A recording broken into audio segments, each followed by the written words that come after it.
If you want to understand Ghislaine Maxwell, her rise, her fall, and her uncanny attraction to powerful men with secrets, you have to look at her father. Robert Maxwell wasn't just a media mogul. He was a war hero, a fraudster, a suspected spy, and a man whose mysterious death still fuels conspiracy theories 3 decades later. This is the story of the man nicknamed the Bouncing Czech, who climbed from a wooden shack in Czechoslovakia to the heights of British power, only to fall, quite literally, from his yacht into infamy. And like all great scandals, it leaves us with one big question. Who exactly was Robert Maxwell? From poverty to power. Robert Maxwell wasn't born Maxwell at all. He was Jan Ludwig Hoch, born in 1923 to a poor Jewish family in Czechoslovakia. His early life was marked by tragedy. Most of his family were murdered at Auschwitz. At just 16, he fled Nazi occupation, cut off the side locks that marked him as a Hasidic, and escaped to France. From there, he joined the Czechoslovak army in exile, eventually transferring to the British army. He distinguished himself in battle and won the Military Cross in 1945 for storming a German machine gun nest. By then, he had reinvented himself as Ian Robert Maxwell. This was the first of many reinventions. As one biographer put it, Maxwell created his own myths as a kind of smokescreen to hide behind, building an empire and enemies. After the war, Maxwell dove into publishing, securing the rights to distribute scientific papers through his company, Pergamon Press. By the 1960s, he had built it into a powerhouse. But scandal was never far away. A government inquiry in 1971 declared Maxwell, not in our opinion, a person who can be relied on to exercise proper stewardship of a publicly quoted company. Ouch. Still, he called back, and in 1984 he finally achieved his dream, buying the Mirror Group, home of the Daily Mirror. Now he was a tabloid king, and a rival to Rupert Murdoch. The two despised each other. As Murdoch later said bluntly, Maxwell was a crook and a total buffoon. But Maxwell wasn't just about newspapers. He bought helicopter companies, football clubs, language schools, and even the New York Daily News. He dined with world leaders, posed with Princess Diana, chatted to Margaret Thatcher, and rubbed shoulders with US presidents. All the while, people whispered that Maxwell had ties to MI6, the KGB, and Mossad, maybe even all three. Alleged double or triple agent, visionary or spy, who knew? The monster at home.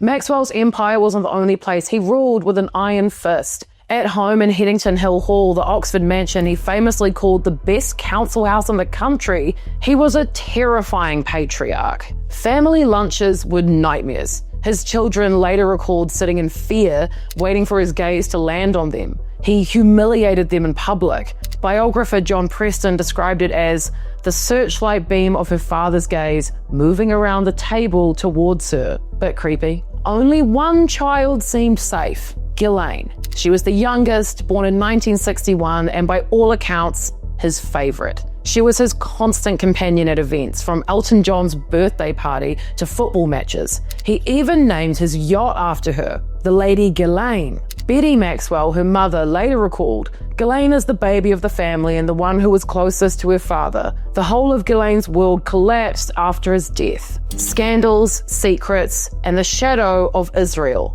By the 1980s, Maxwell was living large, but cracks were showing. He was drowning in debt, borrowing from dozens of banks. To keep up appearances, he began secretly raiding his company's pension funds, ultimately leaving a £460 million hole. At the same time, he became deeply involved with Israel. He invested heavily in Israeli businesses, donated millions, and was close to political leaders including Prime Minister Yitzhak Shamir. Then came darker rumors. Whistleblowers claimed Maxwell helped Mossad sell doctored software called Promise, which contained a hidden backdoor, letting Israel spy on governments worldwide. Was this guy a businessman, a patriot, or a spy trading secrets? Like, what was going on? Maxwell denied all of that, but those suspicions have really never gone away. The fall of Captain Bob. By late 1991, Maxwell was cornered. His companies were collapsing under billions in debt. Banks were circling.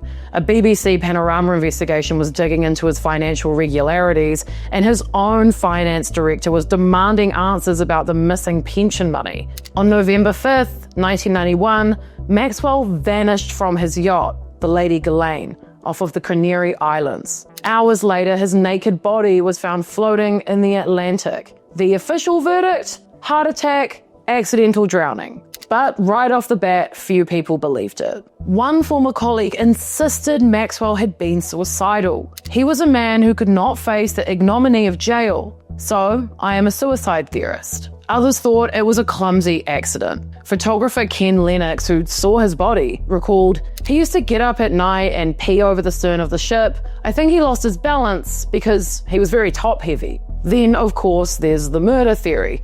Ghislaine herself claimed he was pushed. Conspiracy theorists pointed fingers at Mossad, suggesting Maxwell tried to extort Israel and paid the price. Adding fuel to the fire, his body was buried in Jerusalem with what was essentially a state funeral. The Prime Minister at the time attended. Mossad's chiefs were there too. For some, that was proof that he'd been more than just a businessman. Ashes and ruins. In death, Maxwell left behind chaos. His companies imploded, pensioners lost their savings. His sons Kevin and Ian were arrested for fraud, though later acquitted. Kevin became Britain's biggest bankrupt. Betty Maxwell, once draped in diamonds and furs, was left with nothing. As she said bitterly, "Those are lies. I haven't anything." And Ghislaine? She was shattered. Just a year later, she was broke, living in a small New York apartment. But like her father, she reinvented herself, only this time as the glamorous companion of Jeffrey Epstein, another powerful man with secrets, another man whose death would spark endless conspiracy theories. Legacy of a shadow.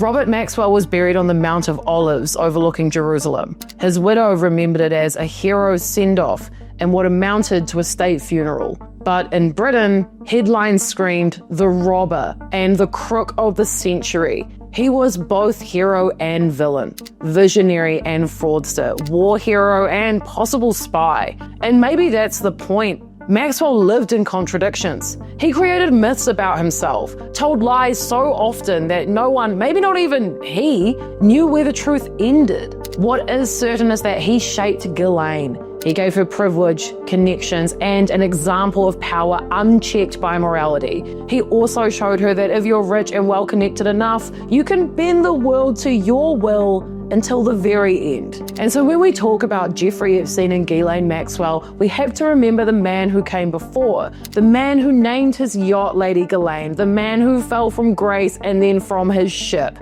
leaving behind nothing but ashes, secrets, and conspiracy theories that refuse to die. What do you think? Was Robert Maxwell murdered? Did he fall by accident? Did he kill himself? Was he trying to escape the humiliation of stealing all those pension funds? Was he a spy? Was he not a spy? Drop your theories in the comments. Very interested to know what you think. And don't forget to subscribe because next time we've got even more shit. New crazy shit. Important announcement. Important announcement. We're taking a week off. So I won't see you next week, but I will be back the week after. Better than ever, baby. I just need a little nap. Nothing crazy, nothing to worry about. I just need a little nap. But I've got some big stuff lined up for you when I'm back, so do not worry and don't miss me too much. I'll see you soon. Don't do anything I wouldn't do. Go to bed early, drink lots of water, and don't get on any planes, like I always say. Even though it seems like nice to be on the private jet, I just don't think it's worth it. Love you. Bye.